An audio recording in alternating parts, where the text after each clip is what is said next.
어르신들께 혹시 아무 이유 없이 슬픔에 잠겨 아무것도 하고 싶지 않거나 심지어 예전에 좋아했던 것들에도 흥미를 잃어버린 자신을 발견하신 적이 있으신가요? 때로는 단순, 하이, 나이가 들면 괜히 우울해지는 법이지 라거나 아마 내가 마음이 약해서 그럴 거야 라고 생각하실 수도 있습니다. 하지만 어르신들, 이러한 감정들이 항상 노년의 정상적인 일만은 아닙니다. 그것들은 우리 마음속에서 보내는 구조 신호일 수 있습니다. 마치 해소와 이해가 필요한 지루하고 슬픈 비처럼 말이죠. 오늘은 어르신들과 함께 많은 노년층 분들이 아직 이야기하기를 꺼려하는 주제, 바로 우울증에 대해 정말 가깝고 진솔하게 이야기해 보고자 합니다.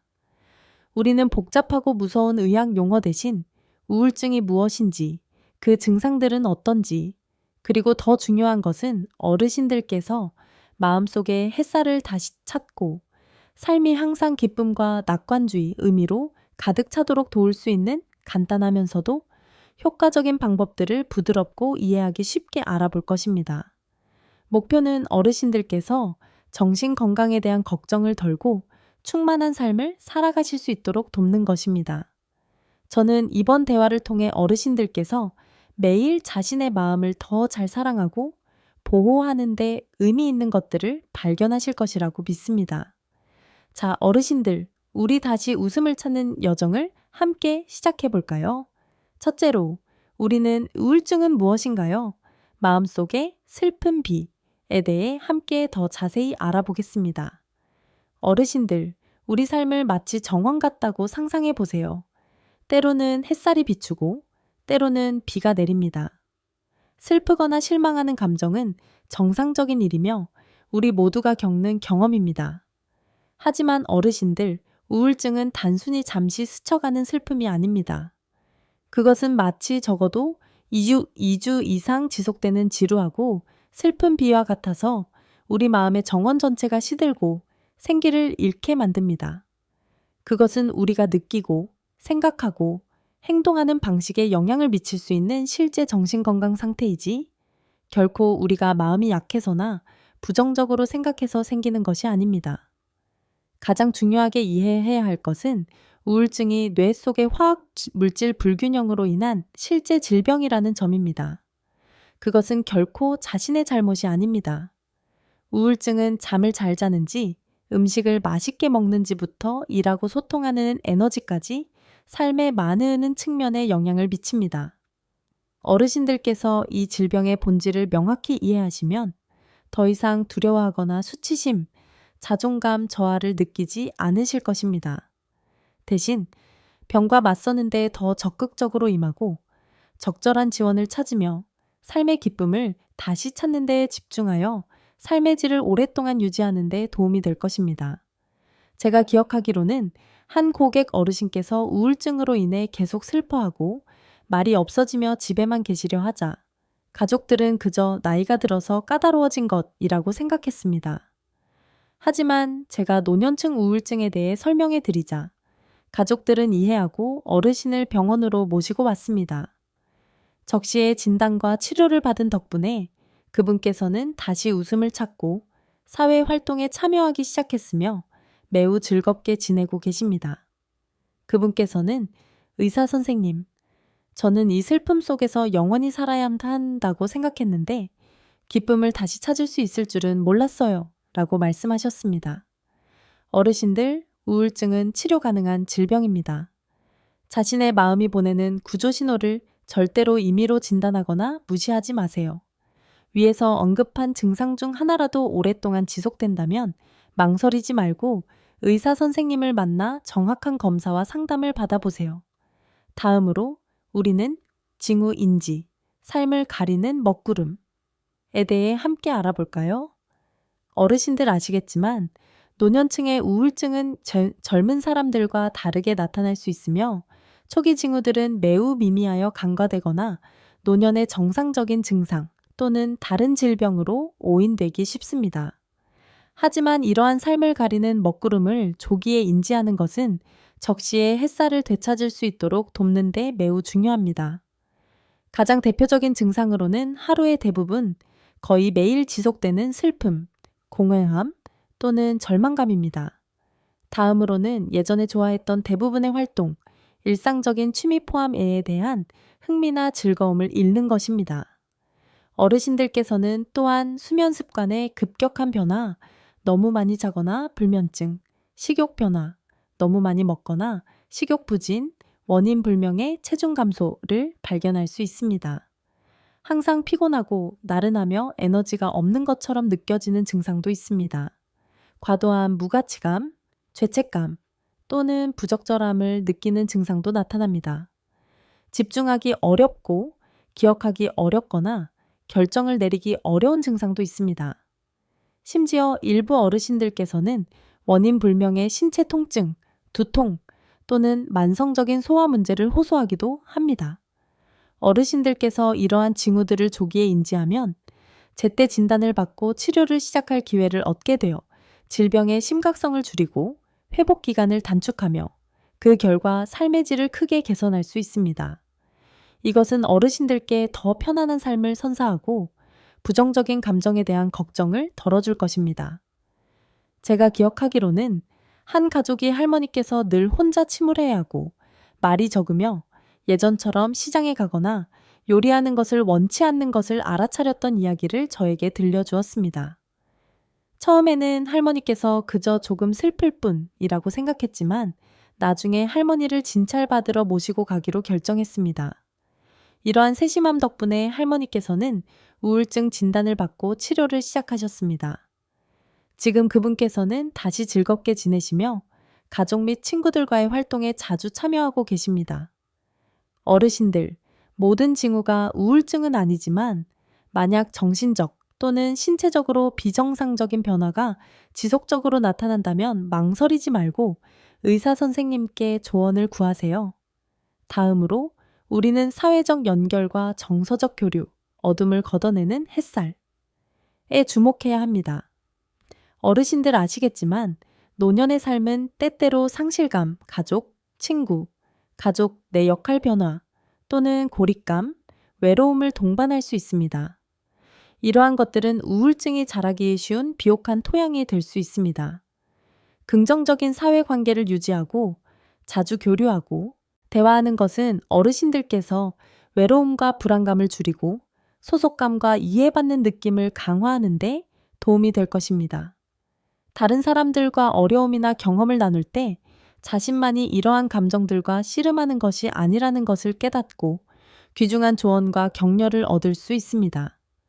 이것은 어르신들께 삶의 기쁨, 낙관주의 그리고 더 풍부한 정신적인 삶을 선사하여 마음속의 슬픈 먹구름을 햇살로 걷어낼 수 있도록 도울 것입니다. 가족, 오랜 친구들과 연락을 유지하고 자신의 관심사에 맞는 동호회나 모임 예시, 낭송클럽, 건강체조, 걷기 모임, 바둑에 참여해 보세요. 자주 대화하고 옛 이야기를 나누며 추억을 회상하는 것도 연결되고 마음을 풍요롭게 하는 훌륭한 방법입니다. 저는 부모님께 오랜 친구들과 통화하거나 함께 차를 마시러 가시라고 자주 권합니다. 저는 이 모임들이 그분들을 즐겁게 할 뿐만 아니라 정신을 훨씬 더 활기차고 삶을 더 사랑하게 만들었다는 것을 발견했습니다. 어머니께서는 의사 선생님, 이제는 친구들과 이야기하는 것만으로도 하루 종일 즐거워요 라고 말씀하셨습니다. 어르신들, 마음을 열고 가족, 친구 또는 심리 전문가에게 도움과 지원을 요청하는 것을 망설이지 마세요. 미소 한번, 안부 인사 한마디가 우리 마음과 정신에 큰 힘을 줄 수 있습니다. 다음으로 우리는 운동과 취미, 마음을 위한 새로운 바람에 대해 함께 이야기해 볼까요? 어르신들 아시겠지만 슬프고 피곤할 때 우리는 보통 운동을 덜 하게 되고 취미를 소홀히 하는 경향이 있습니다. 하지만 바로 이러한 운동 부족과 좋아하는 활동의 부재가 우리의 기분을 더욱 나쁘게 만들 수 있습니다.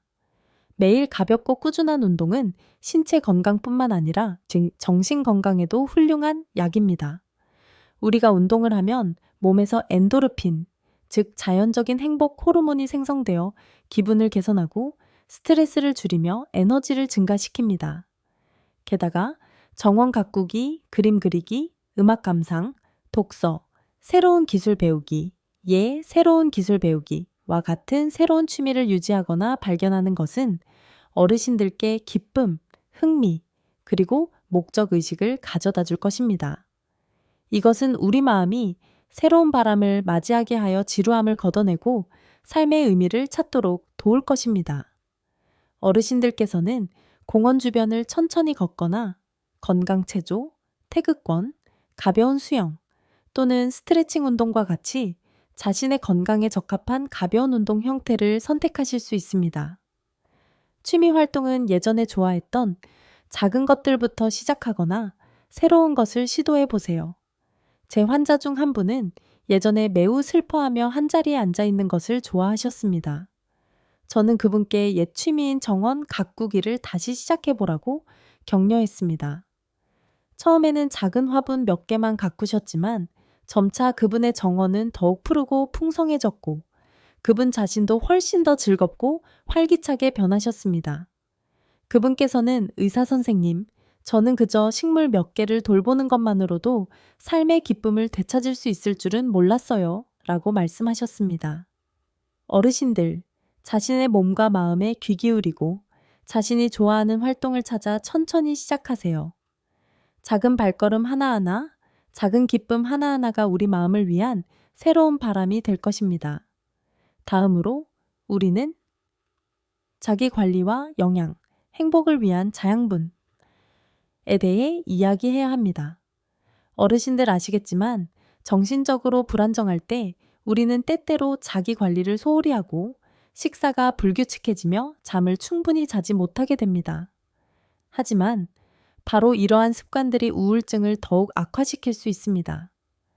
자기 관리를 우선시하고 적절한 영양 섭취를 하는 것은 몸과 마음을 모두 기르는 중요한 자양분입니다. 건강한 몸은 건강한 정신을 위한 튼튼한 기반이 될 것입니다. 충분하고 균형 잡힌 영양, 특히 비타민 B군, 오메가3 등은 뇌 기능을 지원하고 기분과 관련된 신경 전달 물질 생산을 돕습니다. 충분한 수면은 뇌가 휴식하고 회복하며 감정을 처리하도록 돕습니다. 어르신들께서 적극적으로 자기 관리를 하면 자신이 더 가치 있고 삶을 더 사랑하며 삶의 어려움에 대처할 에너지를 충분히 가질 수 있다고도 느낄 것입니다. 이것은 어르신들께 더 나은 삶의 질을 선사할 것입니다. 어르신들께서는 다양한 영양소를 섭취하고 채소, 신선한 과일, 통곡물, 기름진 생선을 우선적으로 드시도록 노력하세요. 충분한 물을 마시세요. 매일 밤 7, 8시간의 충분한 수면을 취하세요. 그리고 음악 감상, 독서, 명상과 같은 가벼운 휴식 활동에 시간을 할애하세요. 제 어머니도 그러셨습니다. 어머니께서는 고전 음악을 듣고 자기 전에 허브티를 마시는 것을 매우 좋아하셨습니다. 어머니께서는 이러한 작은 습관들이 자신을 편안하게 하고 숙면을 취하며 다음날 아침 상쾌한 기분으로 깨어나는 데 도움이 된다고 말씀하셨습니다. 어머니께서는 의사 선생님, 이제는 자신을 돌보는 것만으로도 행복하고 많은 것이 필요하지 않아요. 라고 하시더군요. 어르신들, 자기 관리는 이기적인 것이 아니라 자신을 사랑하는 것임을 기억하세요. 자신에게 가장 좋은 것을 주시기를 바랍니다. 마지막으로 우리는 전문적인 지원 찾기, 여정의 동반자에 대해 이야기하겠습니다. 어르신들 아시겠지만 우울증과 맞서는 것은 혼자서 해야 하는 일이 아닙니다. 의료 전문가의 도움을 구하는 것은 결코 약함의 신호가 아니라 용감하고 현명한 행동입니다.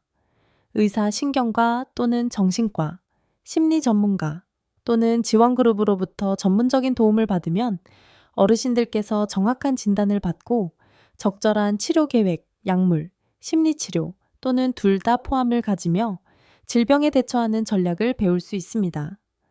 이것은 어르신들께 판단받을 걱정 없이 자신의 감정을 공유하고 정신 건강을 되찾기 위한 과학적인 지도를 받을 수 있는 안전한 공간을 제공합니다. 어르신들께서 적극적으로 도움을 구하면 자신이 혼자가 아니며 극복하기 위한 명확한 계획을 가지고 있다는 것을 알게 되어 훨씬 더 안심할 수 있을 것입니다. 이것은 어르신들께 희망을 주고 삶의 기쁨을 다시 되찾고 삶의 질을 유지하는 데 도움이 될 것입니다. 제가 기억하기로는 한 고객 어르신은 처음에 낙인 찍힐까봐 심리 상담을 받는 것을 매우 꺼려 하셨습니다. 하지만 자녀들의 설득과 제가 이것이 다른 모든 질병처럼 치료가 필요한 질병이라고 설명해 드린 후 그분께서는 동의하셨습니다. 몇 달간의 심리치료와 지시에 따른 약물 복용 후 그분께서는 완전히 변화하여 훨씬 더 즐겁고 활기차며 자신감 있는 분이 되셨습니다. 그분께서는 의사 선생님, 저는 도움을 구하는 것이 약함의 신호가 아니라 힘의 신호라는 것을 배웠습니다.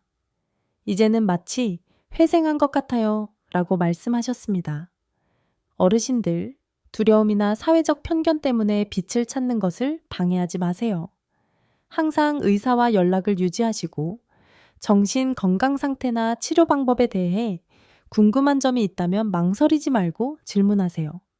자, 이제 우리는 우울증의 중요한 측면들을, 즉 인지 방법, 개선에 도움이 되는 요소들, 그리고 지원을 찾는 방법까지 함께 알아보았습니다.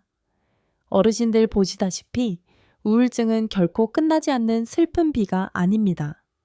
우리는 마음속의 햇살을 적극적으로 다시 찾아 충만하고 의미 있는 삶을 살 수 있습니다. 기억하세요. 건강하고 낙관적인 마음은 행복한 삶의 열쇠입니다. 매일 자신을 사랑하고 돌보는 것이 이 소중한 선물을 보호하는 가장 좋은 방법입니다. 이 여정에서 절대 희망을 잃거나 외로움을 느끼지 마세요. 저의 진심 어린 이야기를 들어주신 어르신들께 진심으로 감사드립니다. 만약 어르신들께서 이 정보들이 유익하고 소중하다고 생각하신다면 저에게 큰 LIK를 눌러주시고 이 이야기가 필요하다고 생각하는 사랑하는 분들께도 공유해주세요. 어르신들께서는 어떠신가요? 자신의 마음을 항상 즐겁고 낙관적으로 유지하기 위해 어떤 비법을 적용하셨나요? 어르신들의 이야기와 소중한 경험들을 아래 댓글로 공유해주세요.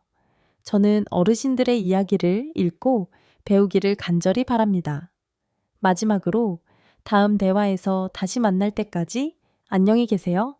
어르신들 모두 항상 즐겁고 건강하시며 햇살과 사랑이 가득한 마음으로 행복한 삶을 사시기를 바랍니다.